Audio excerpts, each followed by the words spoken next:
I am now a 67 years old. In fact, halos ka-birthday ko ang presidente ngayon. Pero, nakakalungkot dahil hindi ko pa nakikita.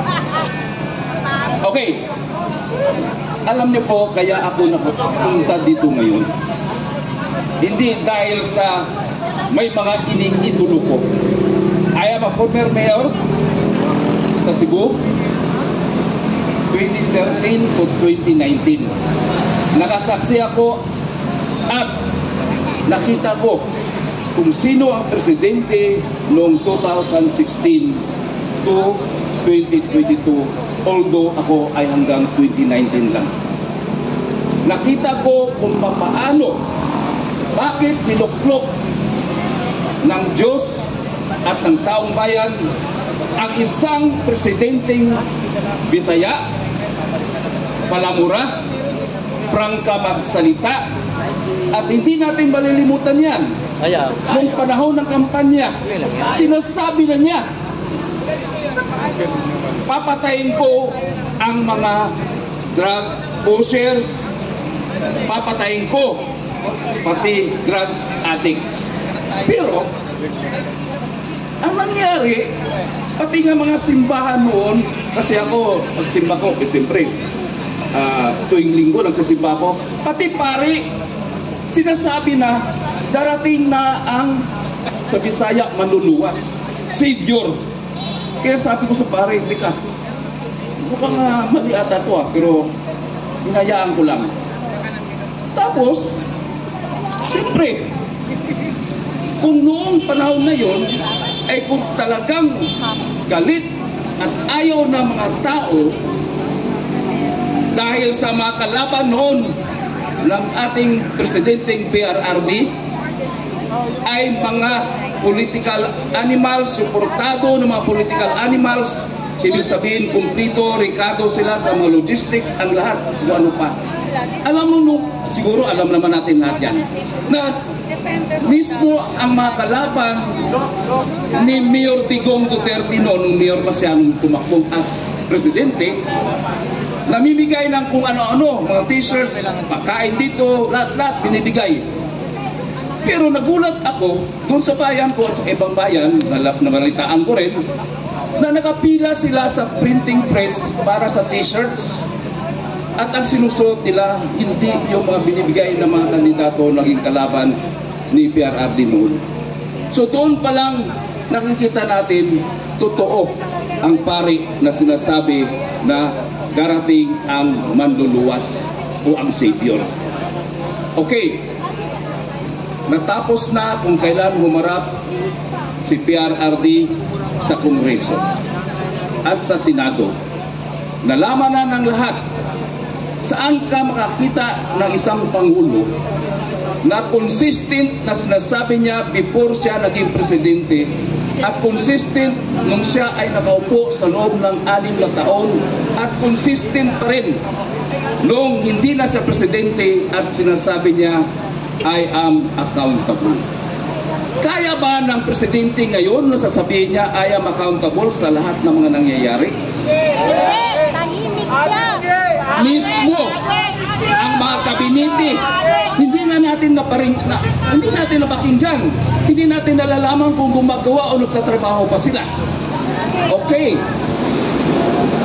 darating na tayo dito sa pag-usapan natin kung bakit nandito ako. Walang nakanyaya sa akin dahil nasubrahan na ako at punong-puno na, kaya naalala ko tuloy, baka mangyari na naman ang nangyari noong 1986 at mangyayari sa 2024. Ayaw natin ng gulo. Meron tayong mga electoral process. Pero tanong natin, ang ganda ng unit team, 31 million ang bumoto. Pero ang tanong, bakit ngayon biglang pumutok, sumabog? Saan nag-umpisa? Dahil hindi nagbago, ating pa rin si BBM. Yes! At ang isa sa nag-umpisa kung kailan nila gusto durugin si VP Sara ay dahil nakatingin na sila para sa 2028 eleksyon kung sino maging Pangulo. Sino ang nag-umpisa? Sa Kongreso. At ang matindi, ito na po, hanggang ngayon ang pinag-uusapan ang confidential fund. Para po sa hindi nakakalam at lalo na sa mga nanood ngayon na nagbingi-bingihan pa rin kung ano yung pinag-usapan ang pinagmulan. Ang confidential fund po, yun po ang tinatawag na intelligence fund. Yun din po ang tinatawag na contingent fund. Bilang isang mayor, ang lahat ng local government units sa buong Pilipinas at kahit ang national government agencies, mayroon po silang contingent fund or confidential fund or intelligence fund. Sa amin, sa local government units, nakasaad dyan na 5% ng budget na nakaalat para sa peace and order at 30% ng 5% na yan na nakalaan ay intelligence fund. Lahat ng bayan, city, munisipyo, except barangay, mayroong tinatawag na intelligence fund. Ngayon, bakit sa dami-daming dapat pag-usapan, dapat iimbestigahan, nakatutok lang doon sa confidential fund na saan nag-umpisa? As a Vice President, noong nakaupo noong 2022 dahil nandyan pa ang unit team, bakit si VP Sara lang ang iimbestigahan? Bakit hindi kasama ang Office of the President? Bakit? Sino nagbigay ng pundo? Wala sa GAA-yon. Binigay na pundo through DBM, Department of Budget and Management. Sino nag-approve niyan? Ang Pangulo ng Pilipinas. Ngayon, nakakasakit, nakakatuliro na. Napabalik-balik kung ano man, Diyos ko por santo, mayroon tayong Commission on Audit. Nagugulat na lang ako, ala, ang Kongreso pala ay auditor na. Nawala na yung Commission on Audit. Kaya sabi ko nga baka gagawa sila ng batas na magkaroon na ng Commission on Audit na bago na under ng legislative branch ng gobyerno o ng Kongreso. Pero ito po, sasabihin ko po sa inyo at sa lahat ng hindi pa nakaintindi. Ito po ang hindi lang na nagsisimula o hindi lang ito na ang panahon na sinasabi natin sila ang nag-umpisa, tayo ang tatapos. Ang ginawa nila ngayon kay Atty. Lopez, sobra na. Tama na. Isang abogada nakakaintindi sa batas. Kasi ako po, hindi naman po ako abogado, isa lang po akong certified public accountant, isang auditor. Ang naintindihan ko lang sa sinasabi ng contempt, ang sinasabi contempt of court. May nakalagay court. Wala namang sinasabi ng contempt of Congress, contempt of Senate, contempt of court. Ibig sabihin, may korte. Pero anyway, itong ginagawa kay Atty. Lopez ngayon, hindi lang sa human rights violation, binabalik na nila ang batas na gusto pa nilang dalhin sa correctional. Sino-sino pang dinadala sa correctional? Yung nasa piskalya pa nga, hindi nga pwedeng dalhin doon Diba? Dahil may due process. Pero itong ginagawa, mas mabuti pa, magdeklara na lang siguro ang Pilipinas ng martial law. Mas maintindihan pa siguro natin. Diba? Kasi ginagawa ng martial law Ginagawa na yung babaliin ang nasa democratic form of government. Nababali na kung saan wala ng independence sa bawat ahensya or gobyerno. Ang Commission on Audit sinasaklaw na ng legislative, ang Office of the President sinasaklaw na ang lahat ng pwedeng gawin, pati batas ay pwedeng baguhin. Pero ayaw lang pa-practice. Yes, isa sa nakakalungkot po, balik po tayo doon sa abuso sa droga. Nakakalungkot po kasi ang naririnig lang natin noon is shabu. Pero nung pumutok ito sa bagong administration, meron palang letter C. Ano yun? Cocaine. Kasi may nagsabi din sa akin na ang cocaine din pala ay ginagamit lang ng mga pangmayaman. Ang pangmahirap daw is shabu. So, sa bagay, sinasabi naman talaga na ang isa sa magandang negosyo daw ay ang droga. Kaya nga galit na galit ang ating PRRD. Tapos nakapokus lang sila doon sa droga na abuso daw na ginagawa ng presidente noon. Ito, itatanong ko rin sa inyo kasi ako sumusunod din tayo sa executive order ng mga presidente noon, si PRRD. Example lang, yung no smoking. No smoking, pinatupad natin yan. May EO. May EO ang Pangulong President Rodrigo Roa Duterte noon na ang lahat na magyuyusi sa publiko or sa mga lugar na pinagbabawal, sa mga sasakyan na publiko, etc. Kahit sa mga restaurants, doon sa lugar ko noon, pati nga mga turista, sinisita ko. Bakit? Nakakasama talaga. Totoo. At nung pumunta kami sa Davao City, nagulat kami. Walang hiya. 10,000 ang multa pag nahuli ka o nakita ka na nag-UC. Tinatanong ko, bakit 10,000? Ang sabi sa akin, Mayor, pag 1,000 lang, napakadaling bunutin sa pitaka at pwedeng magmulta agad. So, ibig kong sabihin, very effective kasi doon pa lang. Ito pa. Siguro alam natin noon na pinagbabawal na yung mga nakaparada sa mga iba-ibang mga lugar na nakaharang. Yung mga easement na kinukuha. Isang salita lang ng ating Pangulong Duterte noon. Anong sabi niya? Doon sa sekretary ng DILG na alisin ang mga ganun. Akala namin dito lang sa Metro Manila o sa mga urban cities, pati pala sa mga probinsya na-implement ang EO noon na sinasabi na kailangan linisin ang lahat ng mga dinadaan ng mga tao na hinaharangan. Marami nagagalit, pero mas marami ang natutuwa. Ito isa pa. Sa mga skyways, ilang presidente na hindi ma-implement, matupad-tupad. Kasi bakit? Sasabihin noon na, ay, hindi pwedeng gibain yan. Kasi nandyan ang mga nakakatira na mga nasa laylayan. Ay, hindi pwede yan kasi magigiba yung mga ganito. Eh, nung dumating ang PRRD, anong sabi? Kasi magaling din ang DOTR noon, no? Matapang din.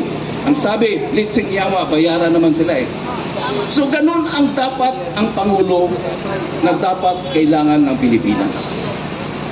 So ito po ang panawagan natin sa lahat. Kung wala na talagang pagbabago hanggang matapos ang termino hanggang 2028, tuldukan na natin. Tuldukan na natin. Kasi Diyos ko por santo, sana huwag mangyari o mga nangyari noong mga nakaraan. May presidente tayo noon na walang kakwinta-kwinta rin noon na na-impeach. Mayroon din noon na Chief Justice na na-impeach. Pero ngayon, ang gusto nilang ma-impeach si Vice President Sara Duterte. Kung hindi matalino, kung hindi matapang at matalino ang Vice President, na umpisa na ang impeachment. Kung siya ay tumayo, mag-under oath nung nasa kongreso siya. Dahil abogada siya, alam niya paano madipinsahan. Sinasabi pa nga ng iba, walang hiya daw ang BP Sara kasi hindi raw nag-submit sa authority. Anong authority? Anong tinatawag nating authority? Korte ba yun? Anong klaseng authority yun? Na kinikreate lang nila para lang ang isang tao ay mapabagsak at mapipiga para wala na siyang tsansa na maging Pangulo sa 2028. Kaya naman maghintay kasi nga may proseso. Pero bakit inumpisahan na mayroong, sa Bisaya pa, mayroong kulatahon, no? Sa pagkulatan niya, sa paggulpi sa kanya, ay nako, lalong dumami ang nakaintindi sa mga injustisya at saka sa mga mga pamaraan. Siguro, alam niyo yung bubuyog? Ha? Bubuyog? Ang ginagawa lang ni BP Sara ay para na siyang B. Nandyan siya. Pero ang ginagawa nito mga walang iyang talagang gustong durugin ang B. Eh nagulat sila. Ang dami palang B. Ang dami palang B. Ang mga bilanggo sa kahirapan, mga biktima sa kahirapan dahil sa korupsyon ng ating gobyerno. Kaya nga ito, kung nagawa sa isang abogada, chief of staff sa ating BP, much more magagawa para sa lahat. Diyos ko, kanino ba tayo titingin? Kanino ba tayo ngayon maniwala? Sino ba ang pwede nating paniwalaan? Sino ang pwede nating paniwalaan? Kailangan natin, bawat isa sa atin, lahat ay may tapang at talino. Naintindihan niyo ba yung tapang? Yes, matatapang tayo. Di ba? Matatapang tayo. Kaya lang, baka naman pagdating ng eleksyon sa 2025, magiging BO-BO na naman. Kasi napakaraming pera ang mga kongresista ngayon. Napakarami ang mga kandidatong nasa admin ngayon. Ang daming pinamugpot na pera at naging BO-BO na ang mga botante at akala nila pera talaga ng mga kandidato yun. Pero dapat maging matalino na tayo. At hindi lang tapang, matalino. Na nakaintindi na tayo. Siguro naman, kung sa mga Bisaya pa, kaisok o kaalam. So tayo po, nanawagan ako sa lahat ng nakikinig ngayon. Pwede ba? Alamin na natin ang pulot dulo bakit nangyayari ito. Ang dami sa social media, maririnig natin, ay, talagang ganyan ang mga Duterte, mga matapang. Yes! Kasi matapang talaga mga Duterte. Pero, pinakita ng mga Duterte na may talino. Nakita natin kung papaano sila magdala ng ating bayan ng Pilipinas. Papaano nila na pinatupad ang isang disiplina. Ang problema lang talaga sa atin ngayon, alam nyo, isa sa problema, ikumpara nyo ang mga kabinete noong panahon ni PRRD at sa kabinete ngayon. Kaya nga natatakot ako, baka mamaya lahat may mga bisyo na Ha? Alam nyo na kung anong klaseng bisyo. Kasi nakakatakot Wala na tayong nakikitang mga, sabihin natin, mga transparent or mga magandang pinapakitang performance ng ating mga department heads, mga sekretary. Tapos, ito pa ang ating kongreso na gumagawa ng isang, sabihin natin hindi ito milagro kasi ang milagro galing sa Diyos Isang kagawaan ng mga taga saan? Taga saan sila? Impierno. Okay, alam nyo, sasabihin ko sa atin na itong nangyayari ngayon ang gusto ko, panawagan ko ito sa lahat ng mga legislatures, sa lahat ng mga aspiring candidates for senators, sa lahat na nakaupo ngayon ng mga senators at congressmen. Ang lahat ay nag-uugat sa capital C, capital A at B, ang tinatawag na CAP. Hindi ito kapitan, CAP, C-A-P, corruption, abuses, and politicking. At ito, tandaan nyo, panawagan ko to sa lahat ng mga kongresista at sa lahat ng mga nasa legislatures. Ito po, ang nagugat ng lahat ng ito ay dahil sa korupsyon. Ano ba yung korupsyon? Ang korupsyon ay may equation. Corruption is equal to inefficiency and negligence. Ang ibig po sabihin, hindi kaya gumawa kasi kulang sa tapang at talino, at ano pa, pinabayaan ang dapat gawin para sa lahat. Ang korupsyon ay ginagamit ng mga nasa administrasyon para pagnakawan ng pera para sa bayan at napunta na kung saan-saan. Ang korupsyon ay ginagamit din ng mga politiko kung saan, kung ikaw oposisyon noon, mag-administrasyon ka para mayroon kang gasolina at may grasya ka pa. Ang dating administrasyon naging oposisyon, ang dating oposisyon naging administrasyon. Gano'n naman talaga. Pero ang tanong, nasaan ang antas ng korupsyon ngayon? Kaya nga ganito as a convener ng SIPAS lead group ng Lead na Tama, ang Lead na Tama is to lead with exemplary accounting discipline, a national agenda with transparency, accountability, monitoring anywhere. Ang sinasabi ko, kung talagang baka mamaya maging trilyonis na ang mga ang mga korupsyon ngayon nasa bilyonis, no? Ang tanong, kung wala talagang paraan na maibsan ang korupsyon sa Pilipinas, sa gobyerno ng Pilipinas, siguro dapat lang mag-create na lang tayo ng bagong departamento o bagong opisina.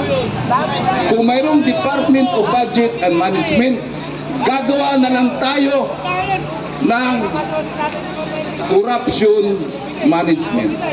Department of Corruption Management. Bakit? Para mayroon ng titingin mula paglabas sa General Appropriations Act kung ano-ano ang mga pupuntang, mga pundo, mga proyekto na yan ay may mag-monitor at malalaman, makukontrol na natin. Naalala ko sinasabi ni PRRD noon nung miniting kami mga lahat ng mayors doon sa Malacanang, sabi niya, pwede ba kayo moderate lang hanggang 10% lang? Nagulat na ako kasi hindi ko na-experience yun 10% mas mababa ang ganun pala. Kaya nagkalabitan kami ng mga mayor, sabi, naku, hindi pwede sa akin yan kasi mababa masyadong 10%. Alam nyo, bakit sinasabi ni PRRD yun? Ibig sabihin, kung pwede ma-manage na ang korupsyon. Ang ibig sabihin, wag naman yun nangyayari ngayon. May mga proyektong hindi nakikita, may mga proyektong mga substandard, may mga proyektong kalahati na kukurap. Diyos ko por santo. Kaya dapat siguro ay i-manage na ang korupsyon. Papayag ba kayo? Ha? Papayag ba kayo? Bakit hindi? Kaysa mangyayari, nagtago-taguan na lang, mabalitaan na lang natin. At ang pinaka-auditor natin ngayon, sino? Sino ang pinaka-auditor natin? Kongreso! Ito po, hindi ang Commission on Audit. Okay, tama din yan, pero Pero ang pinakamagaling na auditor ngayon, ano? Si Mr. Climate Change. Tuwing bagyo, tuwing may baha, tuwing may dilubyo, nakikita natin, ina-audit yung mga tulay, bumabagsak, ang baha dito, baha doon. Although, sabihin natin natural calamity yan, hindi naman man-made yan, no? Pero ang tanong dito, kung talagang magagaling ang namamahala, hindi lang sa Department of Public Works and Highways, sa lahat ng mga proyekto, kung talaga bang matibay at kayang-kaya o resilient ba talaga ang mga proyekto ginagawa sa infrastruktura. Kaya masasabi natin, ini-expose lahat na hindi yun biro na pinapakita ang nangyayari dahil sa climate change. At hindi lang ang climate change eh. Meron ng congressional audit. Kaya nga sabi ko, kung gano'n na lang, kung hindi kaya mag-Department of Corruption Management, gagawa na lang tayo ng panibago. Ha? Kuha din, kuha. Pero under na siya ng Kongreso. Kasi yun na nga ang nangyayari ngayon. Again, balikan ko. Saan nag-ugat ito at mangyayari na naman? Baka mangyayari. Hindi naman natin pinagdasal pero mukhang mangyayari. Mukhang mangyayari. Mangyayari bang mangyayari? Ha? Gusto ba natin nangyayari noong sa mga may dating presidente na napalitan ng vice president? Gusto pa rin natin mangyari yung dating presidente na malayas noong 1986?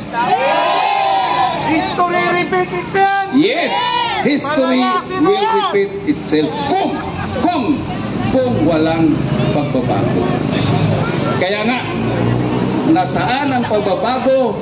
Ang pagbabago pala ay ngayon na, tuldukan na, at kailangan na naman ay ibalik ang mga nangyayari noon para sa pagbabago ng administrasyon ngayon. Nakakapagod, no? Pero maganda ito. Nanawagan po ako sa lahat. Way back 1986. Way back 1986. Isang radio station lang ang naririnig natin noon. At nung nanawagan noon, si Cardinal Sin, halos wala pang tao noon sa Krami at saka sa Aguinaldo. At habang kanina naabutan ko ang kaibigan natin si Consi na nagsasalita, parang bumalik sa isip ko ang nangyari noon na nanarinig na isang panawagan. Ang sinasabi lang noon ni Cardinal Sin, sabi niya, ang puspuro na nag-iisa lang ay walang magawa. Pero kung ang puspuro na nasa kahon at puno-puno at sisindihan mo, sigurado mayroong masusunog. Pero kung isa lang, medyo mahirap.